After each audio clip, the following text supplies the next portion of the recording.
कि जो आयुष्मान योजना के तहत जो हमने रकम तय की है, क्या उस रकम में इलाज करा पाने की स्थिति में अस्पताल है या नहीं है। और इसके ठीक समानांतर जिनको आयुष्मान कार्ड नहीं मिला है, जिनकी आर्थिक स्थिति अच्छी है, उनका इलाज कहां पर हो रहा है और उनकी संख्या कितनी है। क्या कोई रिसर्च किया गया इस दौर में? कुछ भी नहीं किया गया है।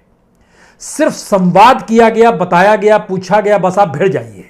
यह जो भिड़ने की परिस्थिति है, यह आपके फ्रॉड सिस्टम को छुपा लेता है। यह जो कहने की स्थिति, आप हम पे भरोसा कीजिए, यह आपके बेसिक इंफ्रास्ट्रक्चर को गायब कर देता है।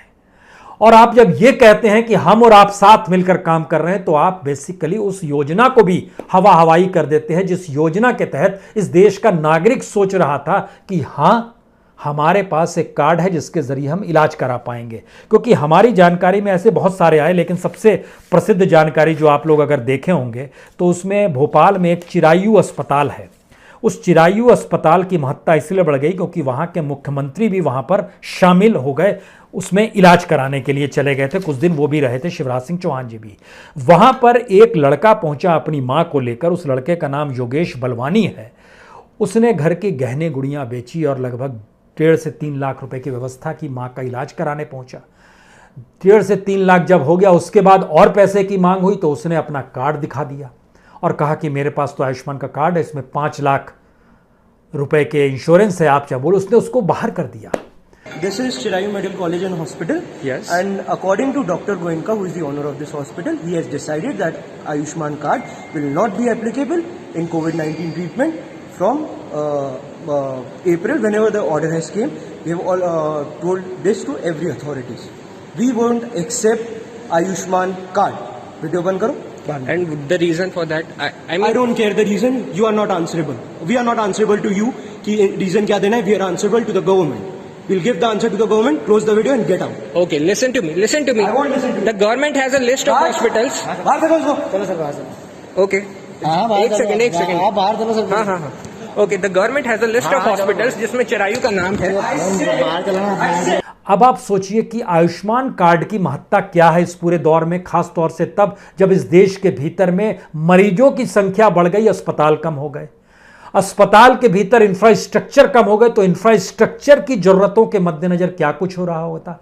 क्या किसी डीएम से प्रधानमंत्री ने पूछा कि आपके जिले में सिलेंडर जो है वो कितनी कीमत का मिल रहा है, और जब सिलेंडर मिल रहा है तो जो दवाइयां हैं उसकी क्या कीमत है, जिंक, विटामिन सी, क्रोसिन, ये सब जब 10 से 100 रुपए की कीमत लगाई जाने लगी हो और अस्पतालों के भीतर में अस्पताल ही को अड्डा मान लिया जा रहा हो कोविड बीमारी का, क्योंकि वहां पर एक मरीज आता है तो उसके साथ 2 से 3 अटेंडेंट आ जाते हैं, क्योंकि अस्पताल के भीतर में अटेंडेंट तक नहीं है।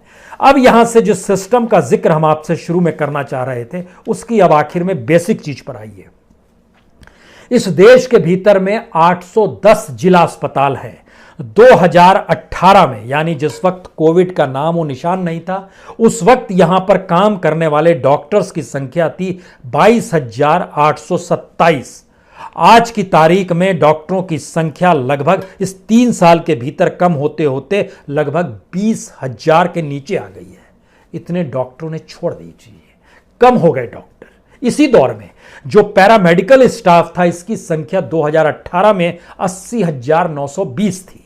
आज की तारीख में यह कम, लगभग इसमें जो कमी आई है वो लगभग 7 से 8,000 की कमी आई है। इसका मतलब है अब सिर्फ 72-73 हजार पैरामेडिकल स्टाफ काम कर रहे हैं। यानी जिस समय बीमारी बढ़ गई उस समय स्टाफ खत्म हो गया। उसमें से बहुत से स्टाफ संक्रमित हैं, उसमें से बहुत से स्टाफ वो मर चुके हैं, और उसमें से बहुत सारे स्टाफ इस डर से छोड़ के चले गए कि अगर अस्पताल में रहेंगे तो मौत निश्चित है, घर में ही अपने आप को कैद कर लीजिए, ये ज्यादा अच्छा है। और जब इन बातों का हम जिक्र कर रहे हैं तो आखिरी बात, इस देश के भीतर में क्या वाकई कोई सिस्टम है, कोई इंफ्रास्ट्रक्चर है, कोई योजनाओं के ऐलान से पहले कोई सोच है? ये इसलिए क्योंकि 2005 में इस देश के ग्रामीण इलाकों में जो एलोपैथिक डॉक्टर हुआ करते थे 15 साल पहले, उनकी संख्या थी 20,308।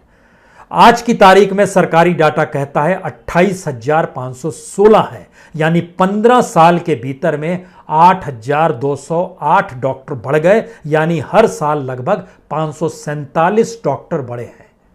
यह इस देश का एक अनूठा सच है। और अगर स्पेशलिस्टों में आइएगा तो 3,550 स्पेशलिस्ट हुआ करते थे पूरे ग्रामीण भारत में 2005 में। आज की तारीख में वो बढ़कर 4,997 पहुंचे हैं। यानी हर साल हम सिर्फ 96 स्पेशलिस्टों को ग्रामीण भारत में भेज चुके हैं। लेकिन जब इसकी भी हमने जानकारी हासिल शुरू की, कुछ जिला हमने भी कुछ डीएम से बात की और यह जानकारी हासिल करनी चाहिए कि जितने डॉक्टर्स काम कर रहे हैं अलग अलग रैंक में, चाहे वो प्राइमरी हेल्थ सेंटर में हो, चाहे वो कम्युनिटी हेल्थ सेंटर में हो, चाहे हेल्थ सब सेंटर में हो, चाहे वो डिस्ट्रिक्ट हॉस्पिटल में हो, क्या उनकी तादाद में तो कोई कमी नहीं। रैंडमली हमने कुछ बात की, यूपी, बिहार, महाराष्ट्र, जब जानकारी निकल कर आई तो डॉक्टरों की कमी इस दौर में हो गई है, क्योंकि बेसिकली डॉक्टर्स को जो इंफ्रास्ट्रक्चर चाहिए वो इंफ्रास्ट्रक्चर उन अस्पतालों में मौजूद नहीं और कोविड वहां पर फैलते चला जाता है। इससे बचने के लिए शायद इसीलिए आईएमए ने जब जिग लिस्ट जारी की, जिसमें इस बात का जिक्र था कि हमने बीते 50 दिनों के भीतर दूसरी लहर में 270 डॉक्टरों को गंवा दिया और पहली लहर में लगभग 700 से ज़्यादा डॉक्टरों को गंवाया था, तब एक सवाल यह भी निकल कर आया कि पहली बार इस देश के भीतर ऐसी परिस्थिति बन गई कि लोगों को अस्पतालों से अगर डर लगने लगे, डॉक्टर्स अगर अस्पताल के बेसिक इंफ्रास्ट्रक्चर को ही पूरा ना मान रहे हो, तो फिर नौकरशाह इस देश को चलाएंगे तो कैसा चलाएंगे। प्रधानमंत्री अगर नौकरशाहों के आश्रय देश को देखेंगे तो कैसे देखेंगे।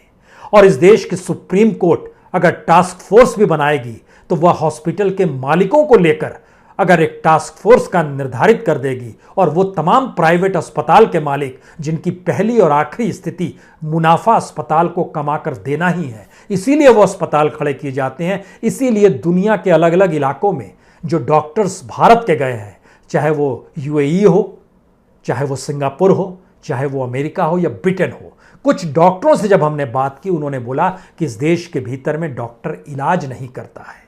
इस देश के भीतर में डॉक्टर उस अस्पताल की कमाई के लिए और अपनी कमाई के लिए सिर्फ ऑपरेशन करता है और ये एक ऐसी बीमारी है जिसमें ऑपरेशन की जरूरत नहीं है, इलाज की जरूरत है। तो फिर कहां से होगा इलाज।